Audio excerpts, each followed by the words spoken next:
ಅದೇ ಬೆಳಗಾವಿಯಲ್ಲಿ ನಮ್ಮ ಕರ್ನಾಟಕದ ಬಸ್ ಕಂಡಕ್ಟರ್ ಹಾಗೂ ಬಸ್ ಡ್ರೈವರಿಗೆ ಮುಖಕ್ಕೆ ಮಸಿ ಬೆಳೆದು ದೌರ್ಜನ್ಯವನ್ನು ಎಸಗಿದ್ದಾರೆ. ಈ MES ಪುಂಡರ ವಿರುದ್ಧವಾಗಿ ನಾಳೆ ಶನಿವಾರ ವಾಟಾಳ್ ನಾಗರಾಜ್ ಹಾಗೂ ಸಾರಾ ಗೋವಿಂದ್ರವರ ನೇತೃತ್ವದಲ್ಲಿ ಹಾಗೂ ಹಲವಾರು ಕನ್ನಡ ಪರ ಹೋರಾಟಗಾರರ ಸಂಯೋಗದಲ್ಲಿ ಅಖಂಡ ಕರ್ನಾಟಕ ಬಂದ್ ಕರೆ ನೀಡಿದ್ದಾರೆ. ಇದಕ್ಕೆ ಅಖಿಲ ಕರ್ನಾಟಕ ವಿದ್ಯಾರ್ಥಿ ಯುವ ಸಂಘಟನೆ ಪೂರ್ಣವಾದ ಬೆಂಬಲವನ್ನು ನೀಡ್ತಾ ಇದ್ದೇವೆ. ಎಲ್ಲ ವಿದ್ಯಾರ್ಥಿಗಳು ಕೂಡ ಈ ಒಂದು ಪ್ರತಿಭಟನೆಗೆ ಪಾಲ್ಗೊಂಡು ಅಹಿಂದವಾದ ಘಟನೆಯನ್ನು ಮಾಡಬೇಡಿ, ಸಾರ್ವಜನಿಕರ ನಷ್ಟಕ್ಕೆ ಪಾಲ್ಗೊಳ್ಳಬೇಡಿ, ಒಂದು ಶಾಂತಿಯುತವಾಗಿ ಪ್ರತಿಭಟನೆ ಪಾಲ್ಗೊಂಡು ಈ ಒಂದು ಪ್ರತಿಭಟನೆಯನ್ನು ಯಶಸ್ವಿಗೊಳಿಸಬೇಕು ಅಂತ ಈ ಮೂಲಕ ಎಲ್ಲ ವಿದ್ಯಾರ್ಥಿಗಳಲ್ಲಿ ಮನವಿಯನ್ನು ಮಾಡ್ತೇನೆ. ಒಂದು ಸುಮಾರು 30-40 ವರ್ಷಗಳಿಂದ ಯಥೇಚ್ಛವಾಗಿ ಈ ರೀತಿ ಕನ್ನಡಿಗರಿಗೆ ಅವಮಾನ, ದೌರ್ಜನ್ಯ ಹಾಗೂ ಸುಮಾರು ಘಟನೆಗಳು ನಡೀತಾ ಬಂದಿದೆ. ಇದರ ವಿರುದ್ಧವಾಗಿ ಕನ್ನಡ ಪರ ಹೋರಾಟಗಾರರು ಕೂಡ ಸಾಕಷ್ಟು ಹೋರಾಟವನ್ನು ಮಾಡ್ತಾ ಪ್ರತಿಭಟನೆ ಕೂಡ ಮಾಡ್ತಾ ಇದ್ದಾರೆ. ಆದರೆ ಕರ್ನಾಟಕ ಸರ್ಕಾರ ಕಣ್ಮುಚ್ಕೊಂಡು ಕಿವಿ ಕೇಳದಂತೆ ಕೂತಿ ಆಗಿನ ಸರ್ಕಾರ ಈಗಿನ ಸರ್ಕಾರ ಎರಡೂ ಕೂಡ ಮಾಡ್ತಾ ಇದೆ. ಇದೊಂದು ಒಳ್ಳೆಯ ಅವಕಾಶ ಅಂತ ಭಾವಿಸ್ತೀನಿ. ಯಾಕಂದರೆ ಅಧಿವೇಶನ ಕೂಡ ನಡೀತಾ ಇದೆ.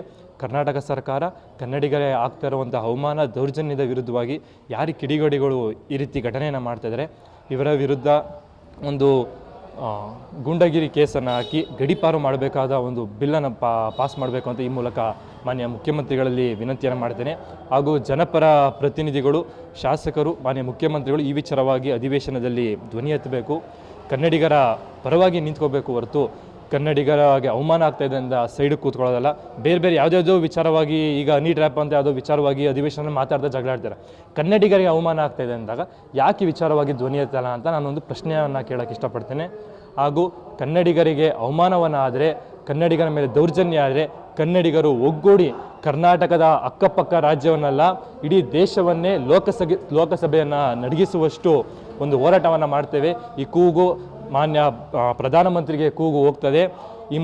ಈ ಮೂಲಕ ಕರ್ನಾಟಕದ ಒಂದು ಪ್ರಜೆಗೆ, ಕರ್ನಾಟಕದ ಒಬ್ಬ ಕನ್ನಡಿಗನಿಗೆ ಅವಮಾನ ಆದರೆ ಕನ್ನಡಿಗರ ಒಗ್ಗಟ್ಟು ಏನು ಅಂತ ಈ ಮೂಲಕ ಮಹಾರಾಷ್ಟ್ರೀಯರಿಗೆ ತೋರಿಸುವ ಮೂಲಕ ನಾಳೆ ಒಂದು ಪ್ರತಿಭಟನೆಯನ್ನು ಹಮ್ಮಿಕೊಂಡಿದ್ವಿ.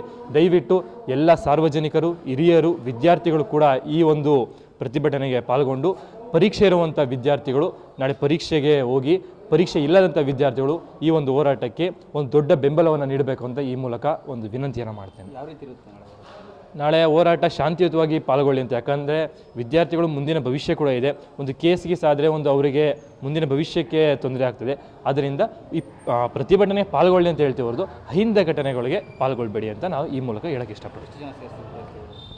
ಪ್ರತಿಯೊಂದು ಜಿಲ್ಲೆ ಕೇಂದ್ರಗಳಿಂದ ಜಿಲ್ಲೆಯಲ್ಲಿರುವಂಥ ವಿದ್ಯಾರ್ಥಿಗಳು ಪಾಲ್ಗೊಳ್ತಾರೆ. ನಾವು ರಾಜ್ಯ ಘಟಕದವರು ನಾಳೆ ಫ್ರೀಡಮ್ ಪಾರ್ಕಲ್ಲಿ ವಾಟಾಳ್ ನಾಗರಾಜ್ ಸರ್ ಜೊತೆ ನಾವು ಪಾಲ್ಗೊಳ್ತೀವಿ ಸರ್. ಮಂಡ್ಯ ಸಂಜೆ ಸರ್ಕಲ್ನಲ್ಲಿ ಪಾಲ್ಗೊಳ್ತೀವಿ. ಸುಮಾರು 200-300 ಜನ ವಿದ್ಯಾರ್ಥಿಗಳು ಪಾಲ್ಗೊಂಡು ಬೆಳಗ್ಗೆ 6ರಿಂದ 6ವರೆಗೆ ಶುರುವನ್ನು ಮಾಡ್ತೇವೆ. ಸಂಜೆ 6 ಗಂಟೆ ತನಕ ಪ್ರತಿಭಟನೆ ನಡೀತಾ ಇರುತ್ತೆ. ಜೀವನ್ ಅಂತ ಅಖಿಲ ಕರ್ನಾಟಕ ವಿದ್ಯಾರ್ಥಿ ಸಂಘಟನೆ ರಾಜ್ಯಾಧ್ಯಕ್ಷ ಮಾತಾಡ್ತಾರೆ.